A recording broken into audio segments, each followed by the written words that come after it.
welcome. You're watching Medically Speaking on NewsX, and I am Meenakshi Upreti. It's the World Heart Day, a silent killer, something which many are not talking a lot about these days. Why it's so pertinent to talk about heart and heart-related issue? Not because today is World Heart Day, but also in the context of COVID. Yes, all of us have been speaking about COVID. In our series, of course, we have taken up various aspects related to coronavirus and the various waves around it. The third wave looks like it can be delayed. COVID cases at its lowest, around 18,000 cases coming out today. Is it time perhaps that we pay the due diligence, that we actually look at other diseases also, other issues which perhaps could have gone neglected at this time when all of us were so focused on the COVID-19 pandemic? To talk about the World Heart Day, heart diseases, new age technologies, about especially young people getting cardiac arrest, what we can do to prevent the same. I have a panel of experts with me. Apologies. I have two Padma Shris on the panel.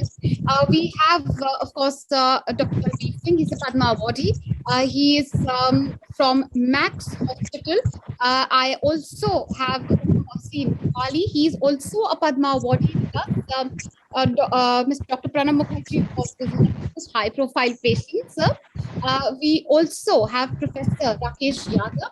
He is a senior professor of cardiology from the elite All India Institute of Medical Science. Dr. Mukesh Goyal, senior consultant, cardiosurgery, cardiothoracic surgery to be more precise, from the Apollo Hospitals. The significance and importance of speaking about heart diseases in the backdrop of the COVID-19 pandemic, sir. Yes, Meenakshi, COVID has been proved as a poison for the heart, and I call it as a poison for heart. And basically, COVID affects the smaller blood vessels, and the smaller blood vessels go to everywhere in all the organs of the body, be it heart or brain or kidney or lungs. So, involvement of the cardiovascular system in COVID causing complications, acute as well as delayed, has been very well understood by now. Initially, we were not aware, and when I saw the very first case almost 2 years back, the case came to me as severe vasculitis in gangrene, and I couldn't place it in the category of COVID. So gradually, we have learned that how these COVID toxins, COVID viremia, and COVID effects, toxic effects, and especially when the COVID causes the severe form, and that what we call is immune crisis, and in that condition the whole system gets affected, and these are the basic effects of the COVID. Almost all organs are involved, and heart is one of the most important organs. We have rightly pointed out, and heart is involved. And on the World Heart Day, my first message would be that in the COVID background, every day should be World Heart Day. Every day we should evaluate as Anita, because it is so important, and this program should go as the most important program of the year, because we are taking care of hearts. Especially, you have pointed out to the youngsters, and we had so many young deaths in this. Yes, absolutely, sir. I'm thinking you've raised a very important point. Why do we have so many young Indians on their hearts at risk at the time of the COVID-19 pandemic? So there are two things that happened with COVID in young people. One was the involvement of the heart muscle, which led to a condition called myocarditis. Now, myocarditis has been associated with heart failure and sudden death. The second thing that happened was formation of clots within the arteries, which led to heart attacks and unstable angina or acute coronary syndromes, which led to deaths. So COVID did bad things on the heart for everybody, but younger population suffered a lot because there were a lot of deaths. I lost my friend who died in sleep after COVID illness. So we cannot take COVID lightly. And even after 6 months, I would say that keep yourself healthy, eat well, walk, and keep yourself fit. Don't exercise too much. So I would advise against heavy exercise after COVID illness. So these are some of the things that we advise our patients that take care of your heart even after recovery from a COVID illness. COVID-19, many believed, affected oxygen levels, affected our lungs. How is it affecting the hearts? And that's something which Dr. Balbir has already touched upon. Someone who recovers from COVID-19, what should be really the symptoms they should watch out for? When should they perhaps go to a specialist like yourself, sir? Yeah, Meenakshi, actually what is happening, we have a term nowadays which we call long COVID. So the Yeah. long COVID has many specific symptoms, basically all the time feeling tired, lack of energy, loss of appetite, and even some depression also. That you don't feel like doing anything. And now what happens that when somebody is having a real cardiac issues, so those symptoms can get mixed up with this long COVID or post-COVID syndrome, and they can be neglected. So I will just say that maybe we should not uh, ignore these symptoms, thinking that this must be a long COVID or a post-COVID syndrome, and we should. All right. So one needs to be vigilant and they're not to take these symptoms lightly. Yeah. Professor Yadav, we're speaking about stress, heart attacks, heart diseases. COVID-19 also brought with it hypertension. We had seen, of course, a lot of cases of depression also, which had come out after COVID-19. Take us to really the correlation between hypertension, anxiety, panic, which one could experience otherwise and post COVID-19 also. How are they correlated and what really can a patient or his family members do, sir? That's very true. If you see the statistics of post-COVID, about 50 to 70% patients who have a COVID, even it's a mild COVID, even it's a asymptomatic COVID, they are going to have some neurological problem like depression, anxiety, sleeplessness, tiredness, even a memory loss is they are unable to concentrate, and that is being up to the tune of 70%. Now, second important thing is autonomous dysfunction. What we are seeing is there's plenty of patient post-COVID who has an autonomous dysfunction. Means their blood pressure will fluctuate, either it will come down or it will shoot, and they have inappropriate increase in heart rate. So you will encounter a lot of patient who says that, Dr. Saab, if I walk little, my heart rate goes to 130, 140, which we say as a syndrome, which is known as POTS, P-O-T-S, POTS. We have seen that post-COVID patients who are on 2 or 3 antihypertensive, and their blood pressure come below 100, so we have to stop all the antihypertensive in them. Don't be happy. Don't be happy if post-COVID we need to stop your antihypertensive. It means you have some autonomous dysfunction. And it's very, very true. It's very, very true. Though there's no direct correlation of anxiety with hypertension, that is not being proven. However, the very direct correlation of this with heart disease very well proven. So post neurological, more than 50 to 70% cases. The autonomous dysfunction is up to 30% cases. The coronary, as Dr. Balbir has said, that myocarditis in the tune of 2 to 5%, and even subclinical myocarditis has been shown in 30% of the cases when it is done by MRI or ultrasound. So the post-COVID, as very truly said, that practically there's a lot of debate now coming that all post-COVID patients should be screened for cardiac thing or not. So now there's a lot of debate coming that all post-COVID should have at least one cardiac screening after 3 to 6 months, though there's a lot of debate, but we are seeing a lot of patients. Heart diseases are on the rise in youngsters. Over-exercising, we just spoke about it, one cause. Diets, what could be the other causes, sir? Dr. Wali, and what really can the younger population do to ensure that, their heart issues or their heart is at the right place, it's in check?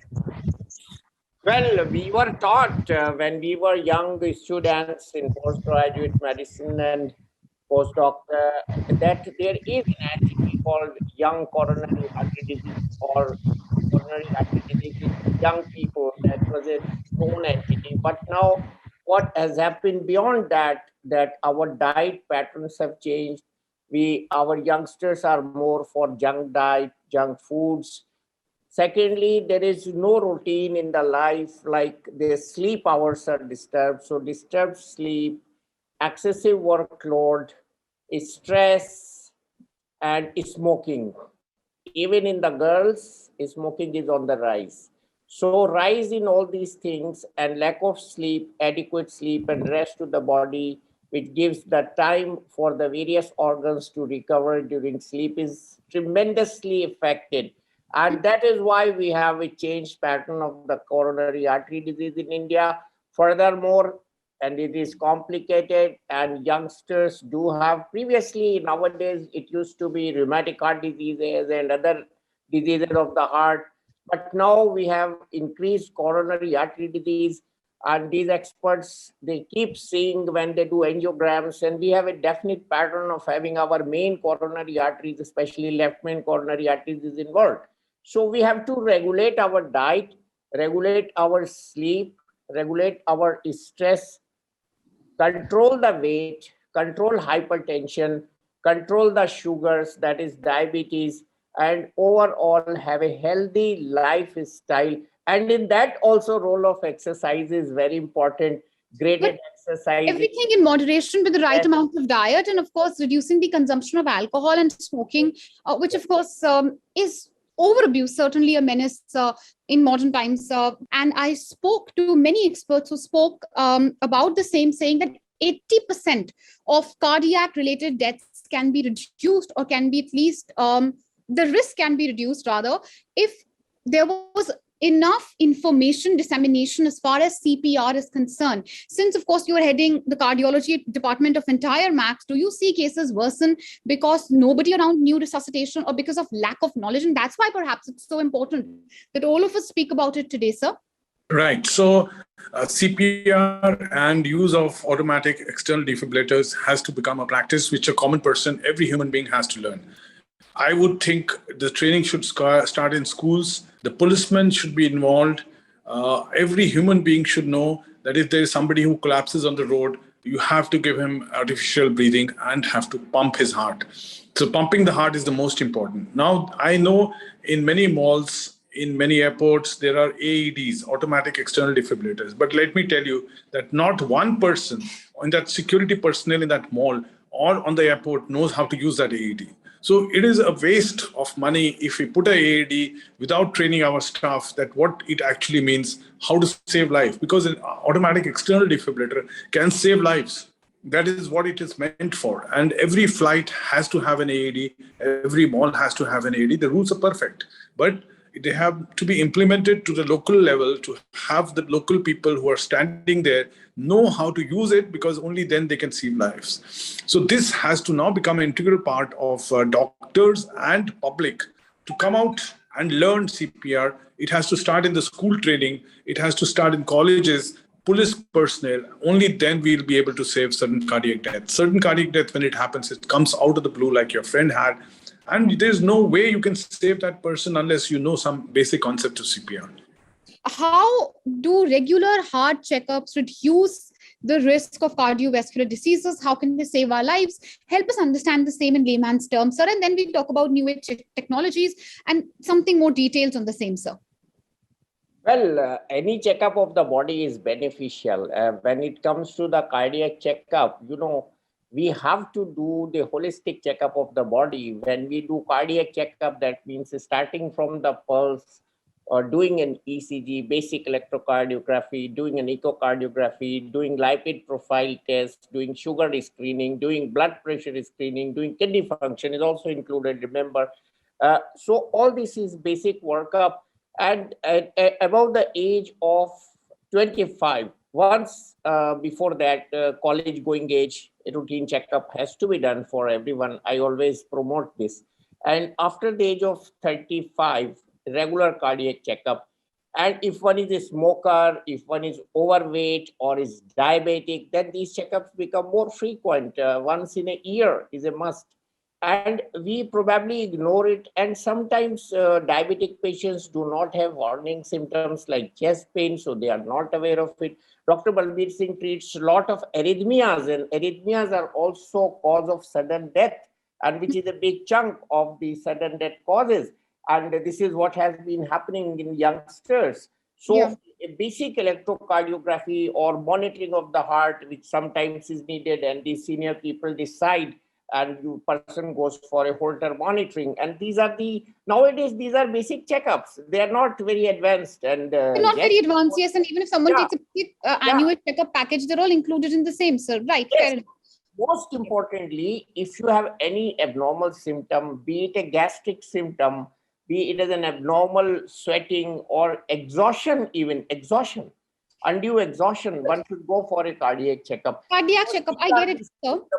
Yes. Let me take this forward, since you're speaking about the symptoms of, say, heart failure. One could be fatigue also. It could be sudden weight gain also. These many of the symptoms, Dr. Balbir, are quite generic. Who are those at risk of cardiac issues, heart failure, and what are the major symptoms one should watch out for? Because some of the symptoms are honestly quite generic, be it a loss of appetite, be it a sudden weight gain or some fatigue, or even heart palpitations or abnormal swelling or sweating. Many of us do not pay the right amount of attention to it, and that can save lives, sir, isn't it?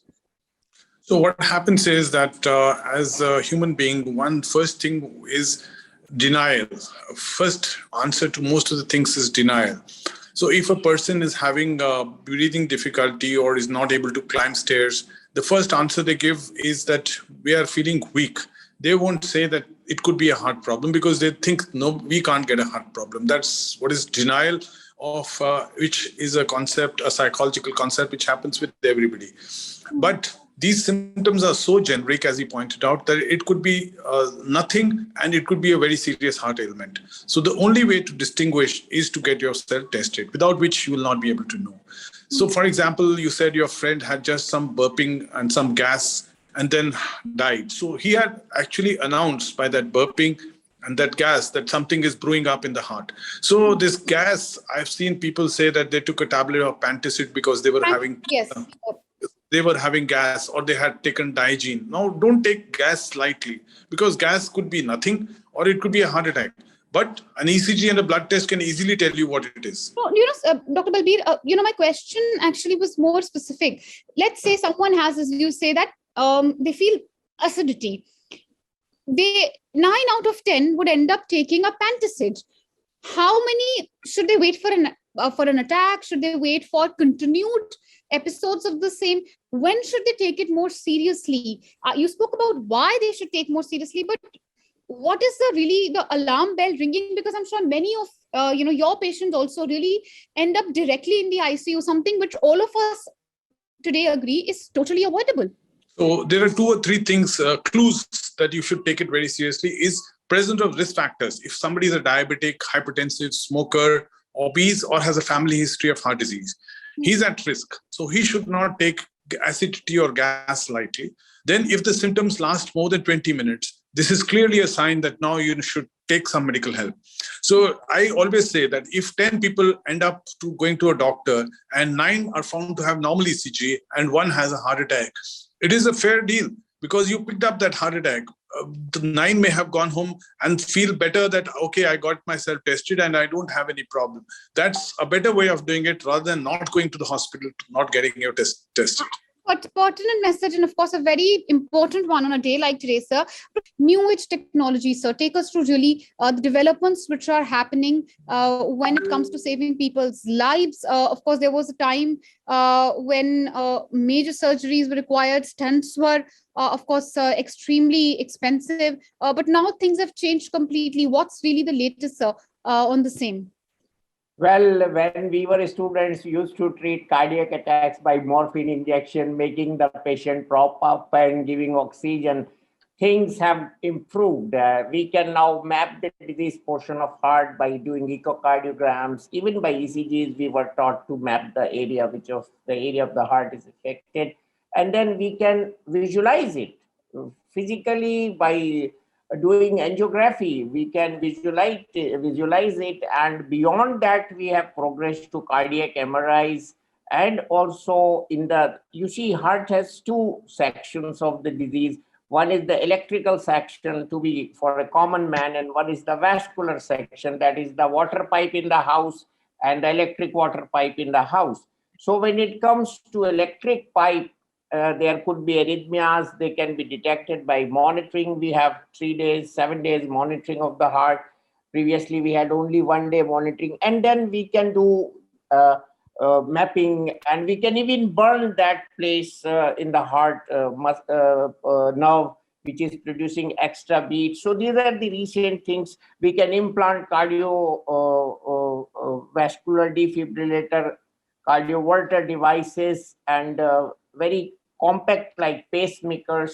Initially, we used to have only pacemakers. Now we have defibrillators, portable, small, implantable cardioverters. So these are all the recent changes, and cardiac transplant, of course, at and the extreme. So yeah, these are the recent things, and we can do beyond that. Even we can cut like a carpenter, that is rotablation. These are the various techniques which we call, in one word, if you ask me, coronary revascularization. And heart muscle has got tremendous capacity to recover, and that is why the doctors who treat heart, they have become very famous, because they have to apply their mind to revive a muscle. And this, let me tell you in your program, that heart is the organ of the body which doesn't go on leave. It beats since the 4th month of the intrauterine life till the last breath.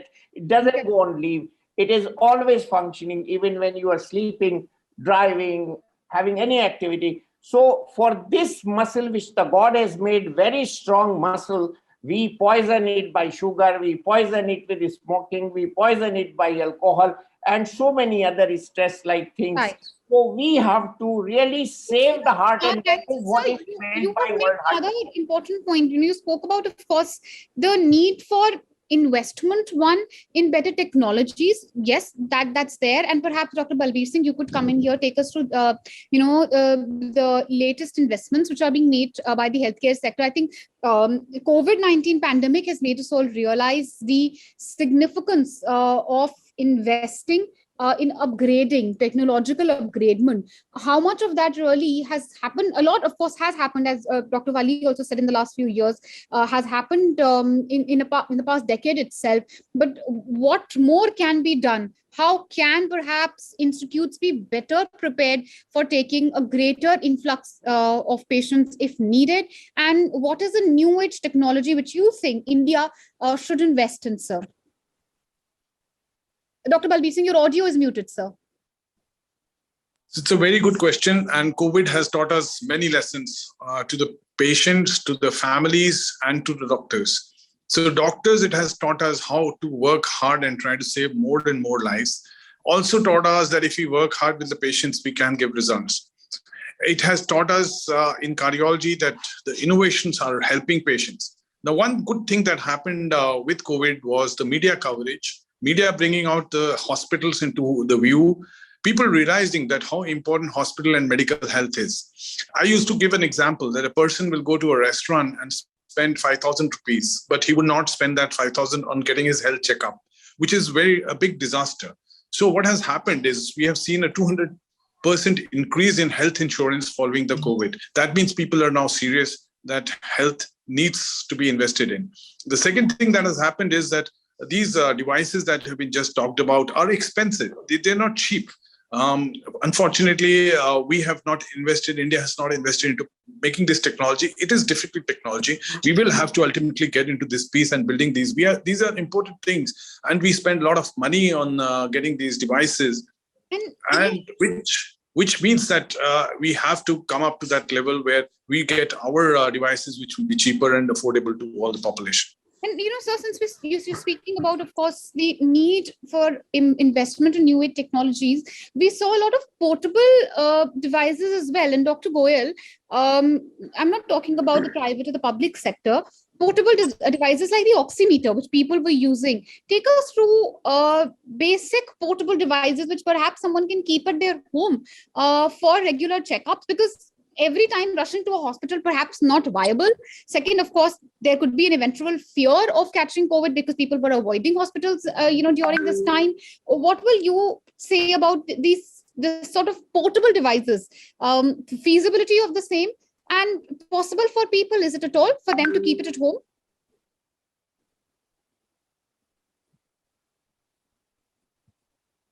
Dr. Goyal? Oh, so basic devices which one should always at home is a blood pressure monitor, a blood sugar monitor, and now earlier it was basically would not have recommended it, but now a pulse oximeter. So these three devices should be had by everybody at home.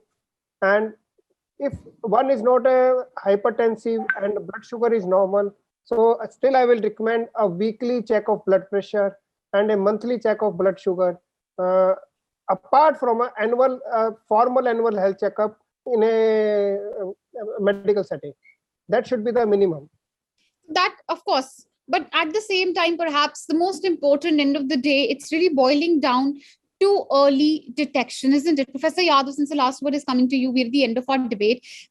What will be your advice as we sign off, sir? Of course, if you could just summarize that for us. We've had all the doctors give their advices. Just summarize that for us, because we are at the end of our debate. We've actually gone a little over 30 minutes. It's been a rather riveting discussion and a pertinent one. Go ahead, sir, your advice, and then we will just quickly wrap up. I always say that if you want to make your heart healthy, make it happy also. So it is a happy and healthy heart which make a good person. Second important thing, how to monitor your heart health. The most important thing, if you are asymptomatic, you have no symptoms of anything, at least in your childhood, you should have one blood pressure checked. After 20 years, you should have a one blood pressure, one sugar, and your lipid profile check. If it is normal, forget for 10 years. Then after 40 years, if you get these three blood pressures, sugar, and lipid profile, if it is normal, repeat it after 5 years. After 50, repeat it after every 2 years. And after 60, repeat it every 1 year. And after 70, every 6 months. If it is normal coming every time. But if it is abnormal, kindly do as per advice of your doctor. Don't ignore your blood pressure. Don't ignore your blood sugar. If you are a hypertensive, you buy a blood pressure instrument. Take your blood pressure at home. That is very, very important. As Dr. Goel suggests, if you are a diabetic, take your blood sugar regularly. So you have to monitor it. That is the most important thing. Take advice of a doctor. Don't stop your medication. Yeah. So, sir, as we conclude, I'm completely running out of time. So as we conclude, really the crux of it really is coming out to be a balanced lifestyle, early detection, and paying a heed to the symptoms and signs which your heart is giving you. I hope really, viewers, it's been as informative for you as it has been for me. And if we can save even one life, if we can spread even some awareness related to heart diseases after this discussion, it will be a great public service. That was the intent of this entire program. As we conclude, I'd like to thank all my panelists. Thank you all for joining us. A rather riveting discussion for me and hopefully for the viewers as well. Thank you so much.